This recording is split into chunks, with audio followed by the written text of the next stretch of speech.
আসসালামু আলাইকুম সবাইকে। কেমন আছেন সবাই? আশা রাখছি আল্লাহর অশেষ রহমতে সবাই অনেক বেশি ভালো আছেন। এই প্রত্যাশা, এই শুভকামনায় আকন্দ হোমস ডায়েরির আরও একটি নতুন ভিডিও দেখার জন্য ওয়েলকাম জানাচ্ছি। আমি নিপু আছি আপনাদের সাথে। আশা রাখছি আপনারাও থাকবেন পুরো ভিডিও জুড়ে আমার সাথে।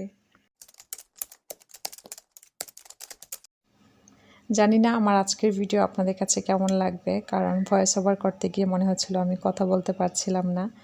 আসলে দেশের সিচুয়েশন এখন এমন, দেশটাকে যারা আমরা ভালোবাসি, মন থেকে ভালোবাসি, তাদের মনের অবস্থাটা সবার একই রকম। তো আমি হঠাৎ করে গ্রামে চলে গিয়েছিলাম 3 দিনের জন্য। তো যার কারণে নিউজ থেকে অনেকটাই দূরে ছিলাম।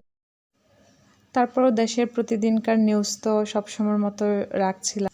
তো যাই হোক, এই ভিডিওটা আমার আগে থেকে করা ছিল, কিছুটা এডিটও করা ছিল। ভাবলাম যে ভয়েস ওভার করে আপনাদের সাথে শেয়ার করে ফেলি।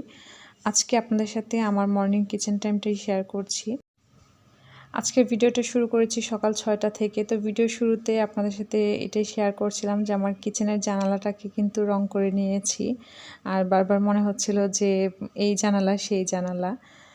তো রাতের বেলায় তো সব কিছু একটু ক্লিন করে সকালে যেন খুব বেশি কাজের প্যারা না থাকে সেরকম করে গুছিয়ে রাখার চেষ্টা করি। মাঝে মধ্যে তো হয়ে ওঠে না, তবে আমার সর্বোচ্চ চেষ্টা থাকে। আর সকালবেলা ঘুম থেকে উঠেই কিন্তু আমি কিচেনে কাজ করতে পারি না।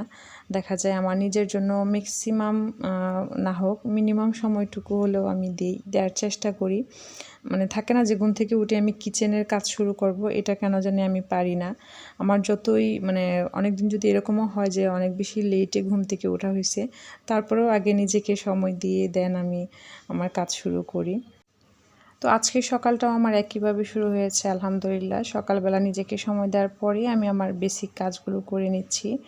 সকালবেলার এগুলো কমন কাজ, যে রাতে ধুয়ে রাখা থালা বাটিগুলো জায়গা মতো রাখা। তা না হয় দেখা যাবে যে আবার নাস্তা খাওয়ার পর যেগুলো হবে সেগুলো রাখতে গেলে অনেক বেশি গাদাগাদি হয়ে যায়, যার কারণে এই ছোট্ট কাজটাও কিন্তু একটু আলসামোর জন্য যদি রেখে দেওয়া হয় তাহলে বোঝা যায় পরবর্তীতে প্যারা কাকে বলে। তো যাই হোক, আজকে বাচ্চাদের এক্সাম আছে, ওরা ঘুম থেকে উঠে গেছে, ওরা ওদের মতো গোসল করে রেডি হয়ে দেন নাস্তা করবে। তো এখানে আমি আর আপনাদের ভাইয়ার জন্য গ্রিন টি বানিয়ে নিচ্ছি। আর আপনাদের ভাইয়া সবসময় অনেক আর্লি উঠে, তাকে ভোরের পাখি বললে ভুল হবে না। তো আমি আমার টি পর্ব শেষ করে এখন চলে আসলাম বাচ্চাদের স্কুল টিফিন বানানোর জন্য। নর্মালি যেদিন স্কুল থাকে সেদিন দেখা যায় আমি আগের দিন রাতের বেলা টিফিনটা একটু গুছিয়ে রাখি। যেমন যদি পাস্তা দিই, পাস্তাটাকে সিদ্ধ করে রাখা, নুডলস দিলেও একটু সিদ্ধ করে রাখা, বা এটার জন্য যা যা লাগবে পেঁয়াজ কুচি, কাঁচামরিচ কুচি, ওগুলো রেডি করে রাখা। তো এখন যেহেতু এক্সাম চলছে, দেখা যাচ্ছে যে এক্সামের সময় টাইমটা তো এখন 10টার দিকে। তো ভাবলাম যে গরম পড়েছে, এখন আগের দিন করে রাখাটা ঠিক হবে না, একদম সকালবেলা ফ্রেশ করে দিব। তো আমি কিন্তু এখানে পাস্তাটা গরম করার আগে পানিটা সবসময় হিটারেই গরম করে নিই, যেহেতু আমার এখন সিলিন্ডার গ্যাস, যার কারণে আমাকে একটু চিন্তা ভাবনা করে আসলে রান্নার কাজটা করতে হচ্ছে, যেটা আগে আমার করা লাগেনি। আমার এটা নিউ এক্সপিরিয়েন্স।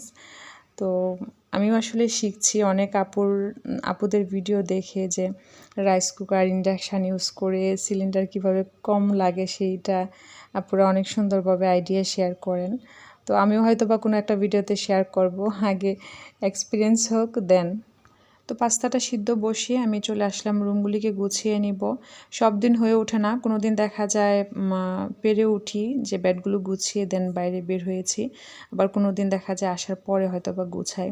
আর এখন কিন্তু গরমের কারণে দেখা যায় ফ্লোরেই শোয়া হচ্ছে। তো আমার মতো কে কে আছেন যে খুব বেশি গরম হলে বেডে না ফ্লোরে ঘুমাতেই পছন্দ করেন। আর আমি একটা জিনিস খুব ভালোভাবে নোটিস করেছি, যে আমার যদি আগের দিন রাতে একটু জাস্ট আমি লিখে রাখি যে আমার পরদিন এই কাজটা আগে করব, এই কাজটা পরে এই কাজটা পরে করব, এভাবে যদি আগের দিন একটু প্রি প্ল্যানিং থাকে, তাহলে পরের দিন আমার যতই কাজ থাকুক খুব বেশি না তাড়াহুড়া করে শুরু হয় না, আবার টাইমলিও কাজগুলো শেষ হয়। তো আমি রুমগুলো গুছিয়ে পাখিকেও একটু খাবার দিয়ে আসলাম। সকালবেলা তো উঠে একবার খাবার দিই, দেখা যায় আবার যখন 8টা সাড়ে 8টার মতন বেজে যায় তখনও ওরা একদম খাবার শেষ করে ফেলে সকালেরগুলো। তো এদিকে কিন্তু কথা বলতে বলতে আমার বাচ্চাদের টিফিনটাও রেডি। আজকে পাস্তা করেছি একদম ইজি ওয়েতে, কোনো টমেটো না, কোনো সবজি না, জাস্ট সিম্পলিভাবে করে দিয়েছি। আর ওরা যাওয়ার সময় ভাত খেয়ে যাবে। তো আমি আবার ভাতটাকেও মানে ভাতের চালটাও ধুয়ে রেখেছিলাম, ভাত বসিয়ে দিব। তো পাস্তাটা ঠান্ডা হতে দিয়েছি, এদিকে এখন হচ্ছে ভাতটা বসিয়ে দিব। তো ভাত হোক ডাল হোক আমি কিন্তু সবসময় পানিটা হিটারে গরম করে দেন হচ্ছে দিই। মানে আমার কাছে মনে হচ্ছে যে এইভাবে পানিটা গরম করে দেওয়ার পরে মানে খুব দ্রুতই হচ্ছে ভাত ডাল এগুলি সিদ্ধ হয়ে যায়। তো আপনাদের ভাই আবার 9টার ভিতরেই সে বের হয়ে যাবে, যার কারণে তার খাবারটাও রেডি করে নিচ্ছি। ভিডিওর এই ফাঁকে আপনাদের সবার প্রতি অনেক বেশি কৃতজ্ঞতা জানাচ্ছি। আপনারা আমার কাজগুলোকে এত সুন্দরভাবে অ্যাপ্রিসিয়েট করছেন, সুন্দর সুন্দর কমেন্টস করছেন। সবথেকে ভালো লাগার বিষয় হচ্ছে আমার প্রায় সময় দেখা যায় লাইক চাওয়া বা সাবস্ক্রাইব শেয়ার চাওয়া এগুলো বলা হয়ে ওঠে না। তারপরেও আমি দেখেছি যে ওইটিতে তো শো করে যে আমার ভিডিওগুলো শেয়ার হচ্ছে বা আপনারা অনেক বেশি পজিটিভলি কমেন্ট করছেন। তো দোয়া রাখবেন আপনারা সবাই, আপনাদের এই ভালোবাসার মর্যাদাটুকু যেন আমি আমার কাজের মাধ্যমে রাখতে পারি। সবসময়ের মতো এটাও বলবো, আমার কথায় বা আমার কাজে যদি কোনো ভুল ত্রুটি থেকে থাকে প্লিজ সবাই ক্ষমা সুন্দর দৃষ্টিতে দেখবেন। সেই সাথে আমাকে কমেন্টসের মাধ্যমে জানাবেন। সেই সাথে আজকের ভিডিওতে আপনাদের কাছে একটা রিকোয়েস্ট, যারা আমার ভিডিওটি এই পর্যন্ত দেখছেন, কে কোথা থেকে দেখছেন প্লিজ কমেন্টসে জানাবেন। জানতে পারলে সত্যিই আমার খুবই ভালো লাগবে।